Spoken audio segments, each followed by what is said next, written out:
But you and I, the readers, are the problem because we're not willing to change our minimum standards for what we actually want to read. We need to lower our standards so we can be more accommodating to the creators and publishers.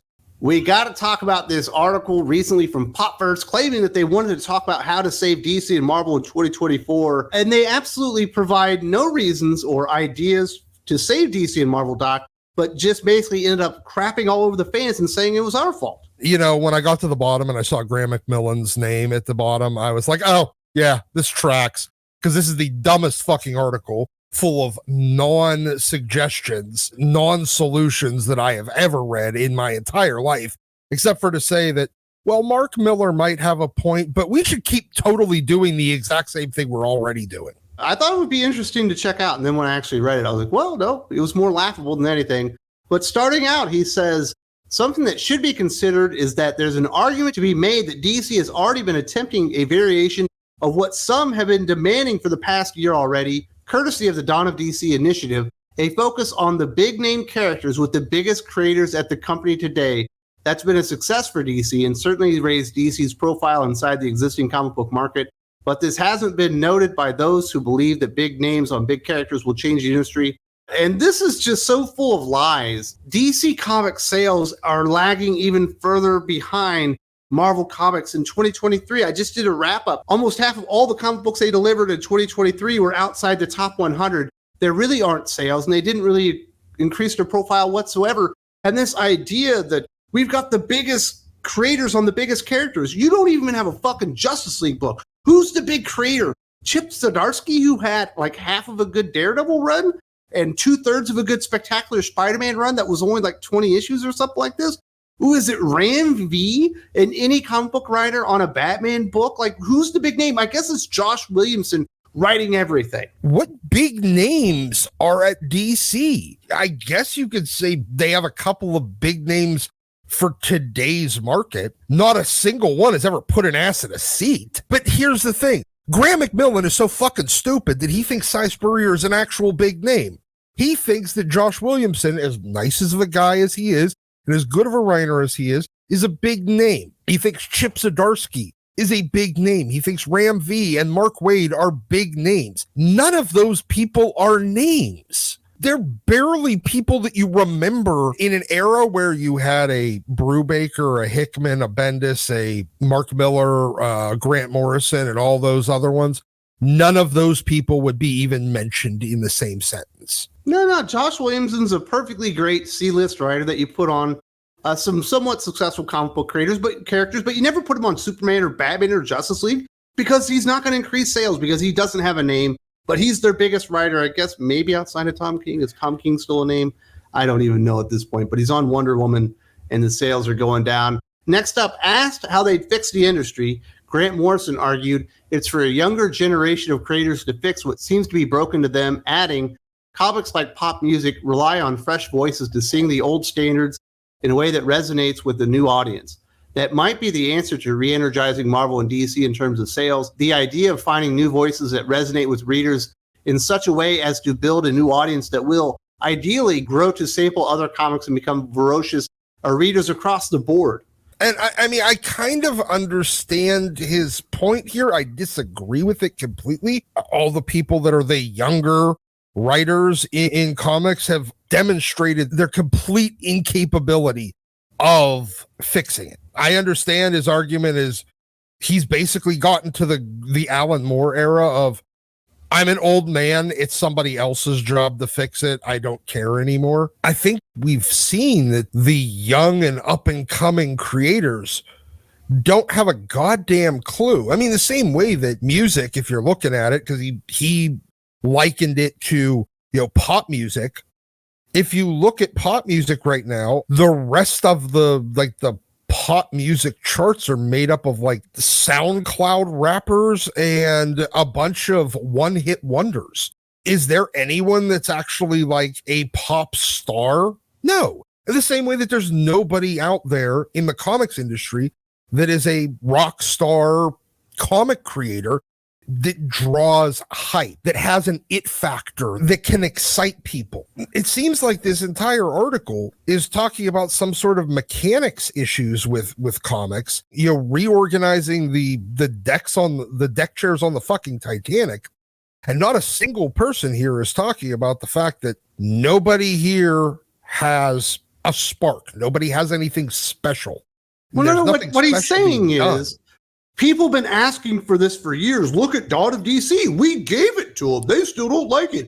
We need a new generation of writers, as if older readers like you and myself and the people that watch the channel actually ever really got what it was that we were asking for. Who asked for Dawn of DC? Who asked for another Crisis fucking reboot? Who asked for Cy Spurrier on goddamn Flash?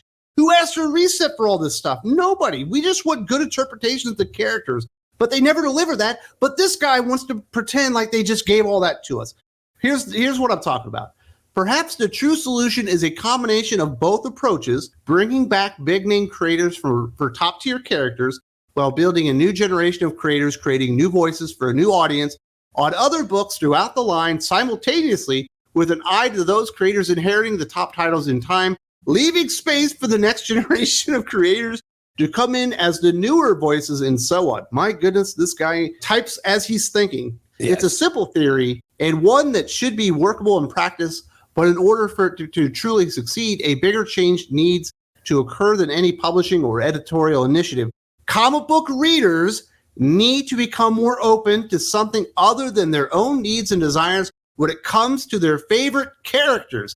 So the readers are the problem, Doc. It's because we are not open enough to their shitty interpretations of all the characters, which they've been doing for a decade now. And we've certainly shown we are not open to that. When you go and you do a sexuality change, people don't like that. When you do a mantle swap to another character because they're younger and more diverse, people don't like that. When you veer off the core principles of the character, it throws people off and they decide they don't want to read it. But you and I, the readers, are the problem because we're not willing to change our minimum standards for what we actually want to read. We need to lower our standards so we can be more accommodating to the fucking creators and publishers. So suddenly we're the problem. We have to change what we want. Graeme, you fucking idiot. The whole point of a commercial form of art is to give people what they want, not what they want to create. And he said, maybe this is a workable solution. Maybe we could put the best writers on the best characters, and then we bring in the new generation to write on the less important characters, and eventually they move up. That's only how comic books have been working for 80 years at this point. But we don't really do that anymore, Doc. We can just debut a writer like a Ta-Nehisi Coates, never wrote anything in his life, just goes right on to Black Panther. What's the next character he wrote? Captain America. Never actually figured out how to write a goddamn comic book. And we're wondering why people aren't enthralled to read a fucking Ta-Nehisi Coates comic book and why he didn't last. He lasted, 2 runs on Black Panther and one run on Captain America. Now he's writing a goddamn Superman movie, which is destined to fail if they ever actually make it. That's the way it used to work, but they refuse to let it work that way anymore because you have the right look, you have the right sexuality, you have the right skin tone. We need to put you on the character that matches you and move you right up to the major leagues rather than ever proving yourself. We have an entire generation of comic book creators that never proved themselves and that were told, you know what you're doing from day one. And guess what? 10 years later, none of them can still write. You're 100% spot on this. But the other thing that we haven't even really mentioned here, the biggest names on the biggest books. Guess what? The biggest names aren't even in comics anymore. They fucking left. You chased them off. So all we're left with is the biggest names of what's left. And now, I mean, Jerry Duggan on X-Men, Zeb Wells on Spider-Man, Chip Zdarsky on fucking Batman, Josh Williamson on Superman. It's fucking a joke across the board. Exactly. They're the people that should be on the B and C tier books at best, with people like Nadia Shamas getting a one and done. Hey, you failed, get better or get out. Same with a lot of the other creators that are currently at Marvel and at DC. But instead, no, they just keep getting fucking work. Yeah, none of them are sells. There's only a few people, maybe in the last 5 years, that have proven themselves and maybe moved up to where they can sell a comic book on their name alone. And maybe like a Data Warren Johnson. Guess who he doesn't really work for? Marvel and DC. You don't have any competition.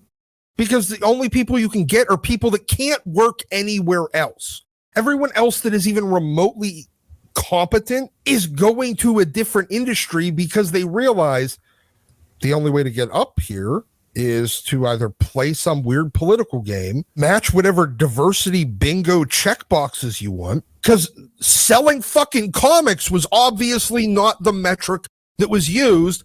Otherwise, people like Mark Miller and Ed Brubaker would still be doing work for the big publishers. This is the way that Graeme McMillan finishes this bad boy up. Just imagine an industry where publishers had the freedom to create the kind of experimental work that fans consistently dream of returning to without having to cater to fans who demand the kind of work that was experimental decades earlier. No, that would never work. What am I thinking? After all, if all it took to revitalize comic book industry was new and experimental reading, then surely more people would be reading comic books put out by Image, Dark Horse, Fantagraphics, Drawn and Quarterly, Bolt, Mad Cave, and any number of publishers not structured around characters created half a century ago, if not before that. Most readers aren't looking for the most out there weird fucking fringe thing in the history of the world to read. Now, everybody's got their little weird fringe things that they like, but there are a few things that our mainstream superheroes used to be that, and they basically have driven all the readers off. Essentially, Graeme McMillan doesn't like the fact that the comic industry isn't built around fucking weird Vertigo ideas. Guess what? Weird Vertigo ideas, that experimental shit, it's not pop music. It is not mass appeal that everyone likes. It doesn't have a large target audience. It has a very niche, little tiny target audience. I mean, that's like trying to build a house out of brick instead of stone or block. You know, you're building it out of fucking pebbles. You can't. All right, buddy. I know. I'm going off on. You're going off into dozens of different places, but the thing that he doesn't realize is without a strong Marvel and a strong DC, you don't have a strong Image. You don't have a strong Dark Horse. You don't have a strong Fantagraphics because they are more fringe readerships. They are more crazy ideas. And yes, people go up to Marvel and DC from these places. But once you have really good creative at Marvel and DC, once you have buy-in from all the fans, and then they go and start experimenting with their dollars. But people aren't going to do that right now because everything, for the most part, at Marvel and DC just sucks right now. And his idea, like, oh yeah, we need to get the new, the next generation of voices in to change these characters up. They did it for a decade, and it has only failed. They've only lost sales over that point of time. What's it going to take for the Graeme McMillans and the fucking Heidi McDonalds and the Rich Johnsons to actually admit, you know what, maybe our ideas and our influence in comic books are the reason that we're here, and maybe we should do what Skybound's doing with the Energon universe and give Transformers and G.I. Joe fans what they want. Maybe we should do what Marvel's doing with Ultimate Spider-Man and actually give the fans what they want, because perhaps they actually know what they're talking about. It's Graeme McMillan not understanding that Marvel and DC are the fucking tent poles. Tent poles hold up a tent. Do you know what fits under that tent? All your cool, weird, experimental niche stuff that you really, really like, Graham. And the more tent poles you build up, the more weird niche stuff you could do. Manga's doing it right fucking now.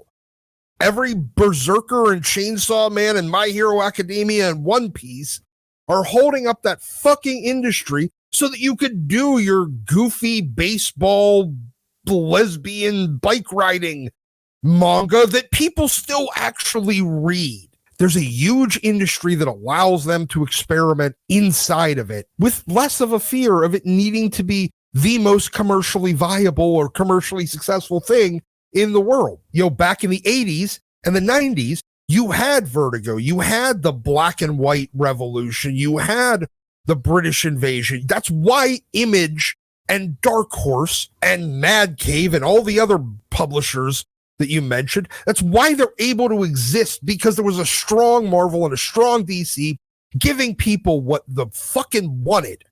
It wasn't that hard. Well, that will do it for our conversation about Graeme McMillan's ridiculous article about how to save DC and Marvel. He actually presented zero ideas how to do it, but there's more to this than people got to see, because this is the edited version. If you want the unedited version, you got to go over to the Patreon and check out the Dok is Right tier, where we have Dok Unfiltered, as well as the Q&A.